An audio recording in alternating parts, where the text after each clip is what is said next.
শিখবো শীতকালে এবং ঘরে কিছু গুরুত্বপূর্ণ জিনিস ইংলিশ। ওকে, প্রথম হচ্ছে শীতকালে কি লাগে আমাদের? কম্বল। বলো, শীতকালে গুরুত্বপূর্ণ জিনিস কি? কম্বল, রাইট? ওকে, এখন বলো কম্বল ইংলিশটা কি? ব্ল্যাঙ্কেট। ব্ল্যাঙ্কেট মানে হচ্ছে কম্বল। আমরা কোথায় শুই? বিছানায়। ইংলিশটা কি? বেড। বেড মানে বিছানা। বিছানায় কি থাকে? বালিশ। ইংলিশটা কি? পিলো। পিলো মানে হচ্ছে বালিশ, রাইট? এবার বলো, একটা বালিশ আছে নরম বালিশ, এর ইংলিশটা কি? কুশন। কুশন মানে হচ্ছে নরম বালিশ, রাইট? এবার বলো, আমরা যেখানে শুই সেখানে কি থাকে? তোষক, রাইট?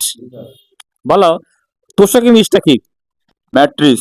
ম্যাট্রিস মানে হচ্ছে তোষক, রাইট? নরম চেয়ার, আমরা যেখানে বসে আরাম করি এটা কি বলে? এর ইংলিশটা কি? আর্মচেয়ার। Arm chair, right? এটা হচ্ছে নরম চেয়ার। এবার বলো যে সবাই আরাম করে বসে, সোফা ইংলিশটা কি? Sofa. Sofa English sofa, good. Video ভালো লাগলে অবশ্যই লাইক কমেন্ট করে পাশে থাকবেন। Follow for more video and please subscribe the channel. Please don't forget to share the video. Thank you.